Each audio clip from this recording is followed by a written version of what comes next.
They've come out yesterday, of course, in the dying moments of trade with a spectacular quarter. And frankly, you don't need me but the stock price to tell you how well the street has rewarded it. But the conversation with Amit is not really about what the stock price is doing, but about what the business has shaped up in the last couple of quarters, at least, if not longer. And how does he see the tailwinds carrying the business into the next 3 quarters and arguably the slightly longer term as well? Amit, great having you. Thanks for joining in. Hope all is well. Yes, very much. Thank you. So, I mean, our highest ever quarterly revenue, EBITDA, PAT, 97% same store sales growth, 41% versus pre-COVID. You couldn't have asked for a better first quarter for a year. Well, absolutely. I'm definitely not complaining and feeling pretty good. It's finally the team that has delivered it. And as far as I'm concerned, the journey of FY20 is continuing. There was a 2-year pause, but now things are back on track for us. Yeah. So, I mean, okay, let's get into some numbers. So you crossed the 5 billion INR quarterly top line milestone, 41% from pre-COVID as well. And this same-store sales growth, what drives this? Is it that the consumer has come back with a bang for the industry at large, or have you had something additional going for you? Actually, I think it's a bit of both. I mean, if I were to talk firstly structurally from an industry point of view, while when I look at the frequency of use for informal eating out, the category in which we operate, that itself has not grown, but consumers were looking for safety, hygiene, brand trust, and therefore Western fast food as a sector has grown. The good news is within that, we are seeing our share go up as well over the last sort of 5 quarters for sure. Why I think that has come through is because of, I feel, a very heavy strategic focus. I mean, we are not tactical. And therefore, many times, when I talk about things, maybe not completely understood, but at least we are consistent. So, for example, we've been talking about omni-channel pre-COVID. And what we meant by omni-channel was that we could see that there's going to be a shift in the way the consumer is going to use any brand for that matter. And because we were ready, right, firstly, during COVID, we did quite all right.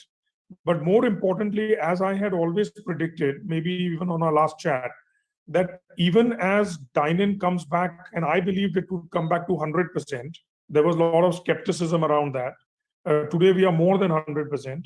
But also delivery has grown along with that. So our convenience channels, that is delivery, drive-through, on the go, have all also grown with it. And that is one important factor that has led to this growth. The second important factor is, we keep talking about menu, right? I mean, after all, what does a restaurant do? It does menu. But obviously, it is very hard for normal people to comprehend what we mean by that. But so let me break that down a little bit for you. And we always have started giving more context, even in our earnings presentation, where we share the breakup of the industry in terms of snacking, meals, after dinner, breakfast, and so on. Because that is what people are consuming. They are not consuming fast food and slow food and all of that. So therefore, while we were leaders in the snacking segment, logically, with burgers and so on, but in the meal segment, we felt that we lacked leadership. And over the last 2 to 3 years, we've made concerted efforts in getting leadership in that segment.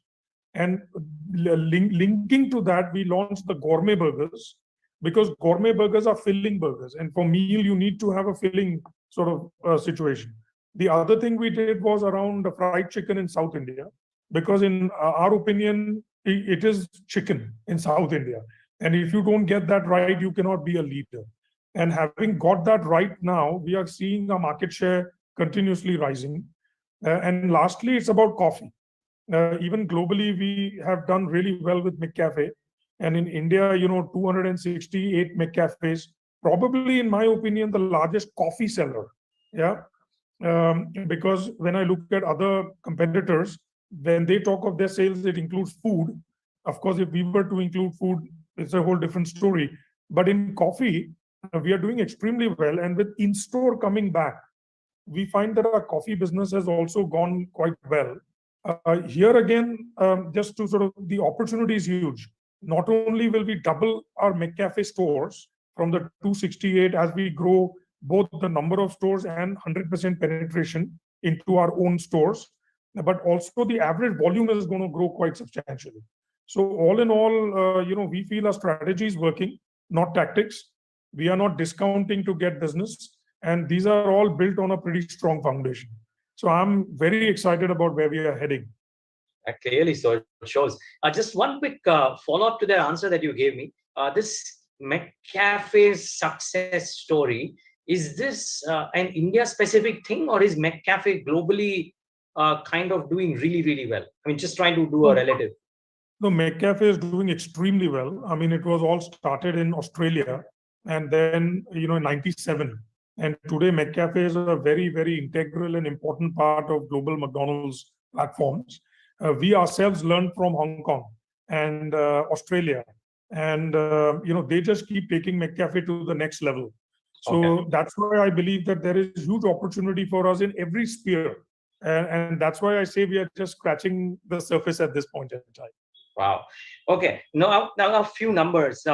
Where I looked at the breakup, and the convenience channel has done really well. I presume compared to the dine-in as well. Is this by design, or is this happening because of the current behavioral pattern of the consumer?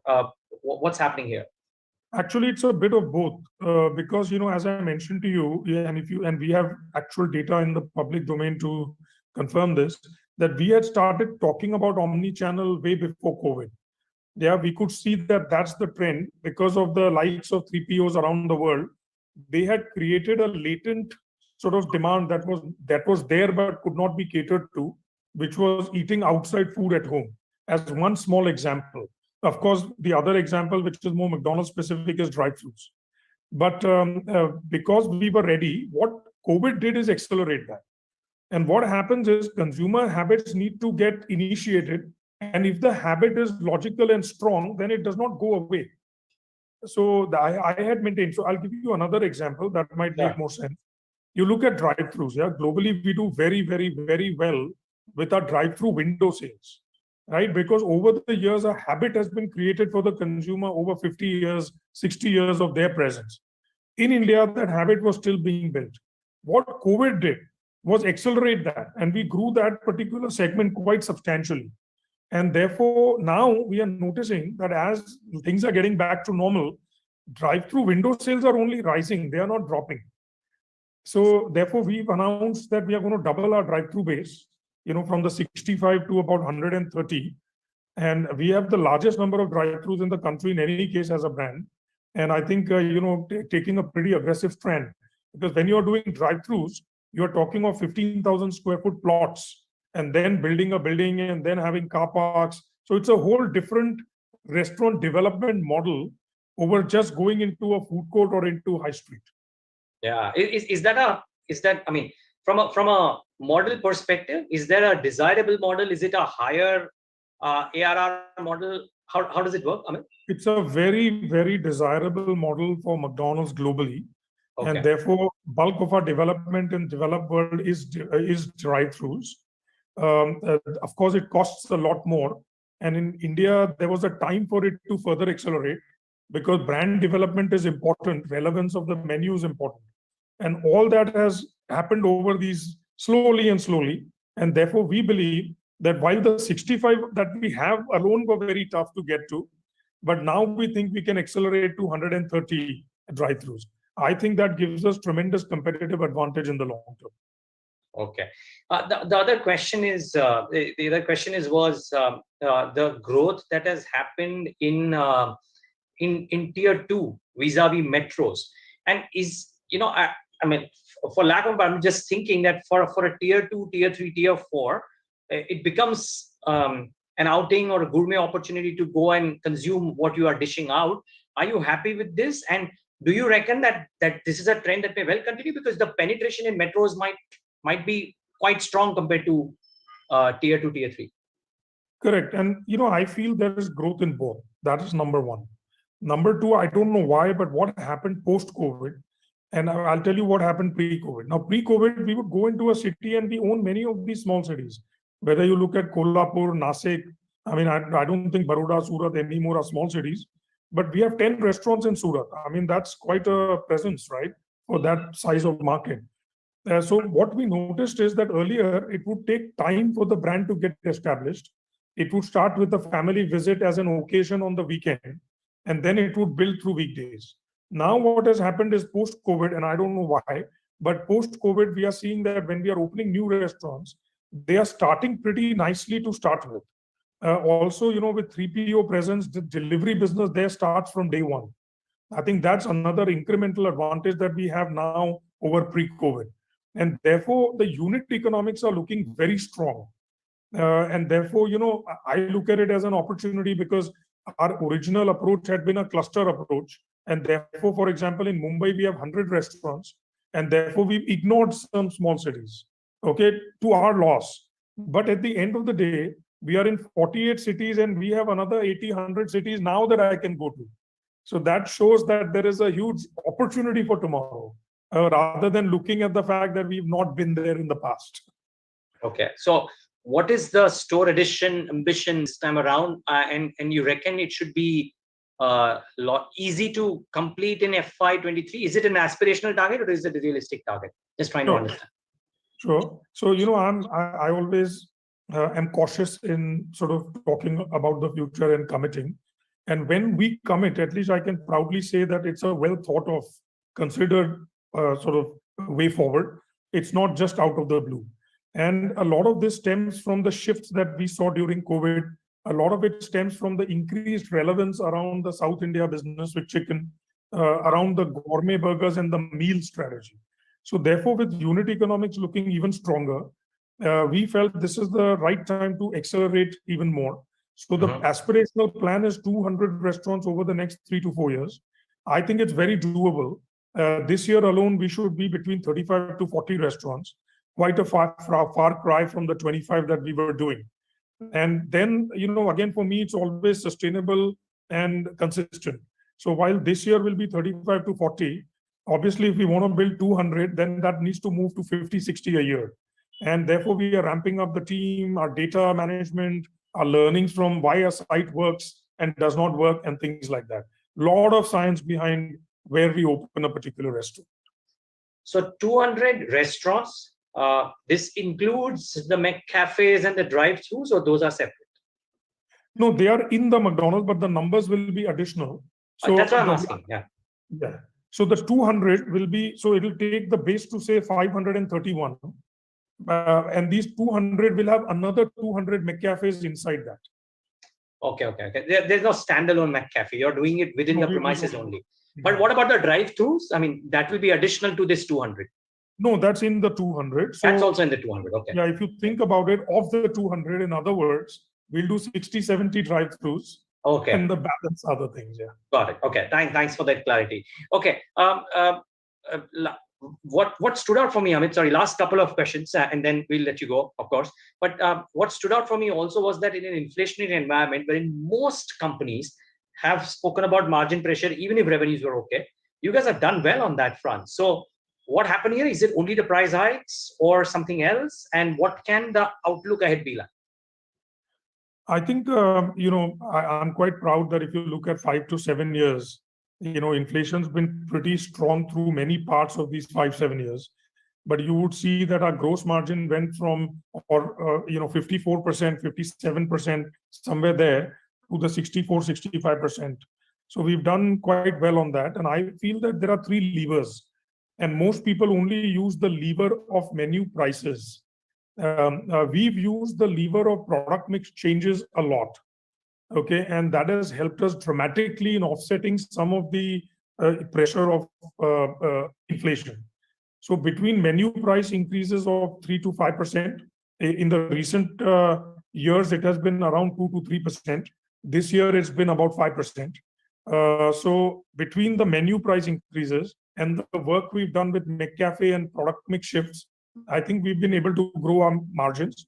I always say that quarterly pressure continues because we can't make big shifts in a quarter, but year on year we will ensure that we grow our gross margins. Okay.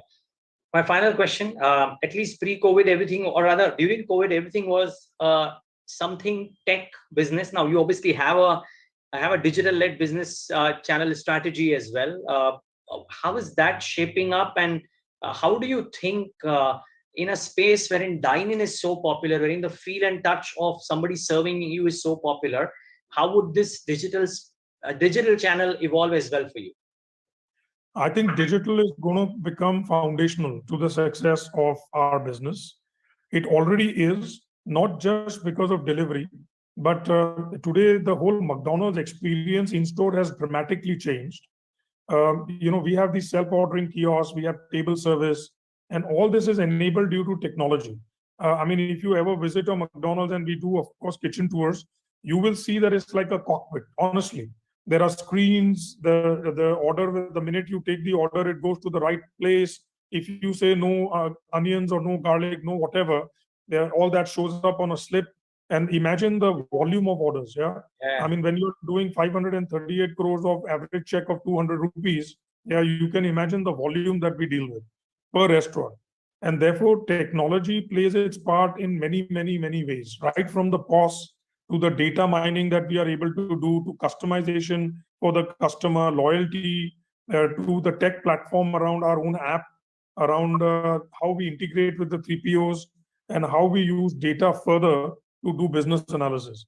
It is tech. It's a tech world. And as boring as our business might be with food, yeah, but it is all anchored and foundationally upon tech. No, and which is great to know. But sorry, I just my just final follow up, Amit, and which is what I'm trying to understand is that so one is the tech that you use in house for efficiencies and improvement.